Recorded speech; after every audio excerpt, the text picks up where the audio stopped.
Now we are going to study about branches of chemistry.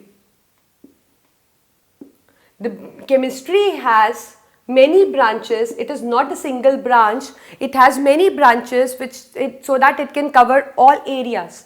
So the branch is like, it is divided into inorganic chemistry, organic chemistry, physical chemistry, analytical chemistry,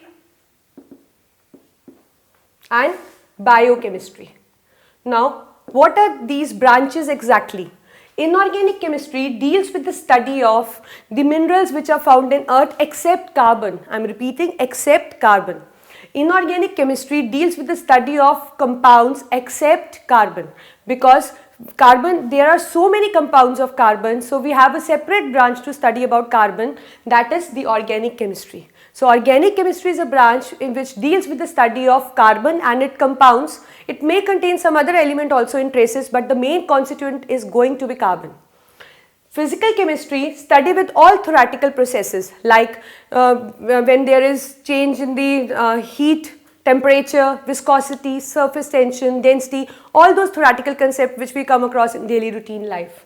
And analytical chemistry deals with the study of determination and estimation of specimen in sample.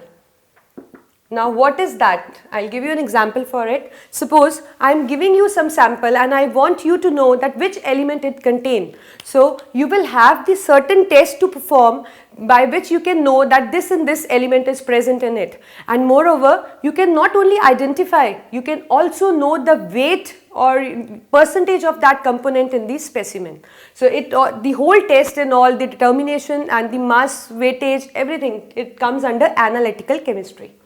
Biochemistry deals with the study of the substances and their conversion presence in the living matter, because bio means living and chemistry means chemical process. So all the substances which undergo any change in the living substance, it comes under biochemistry.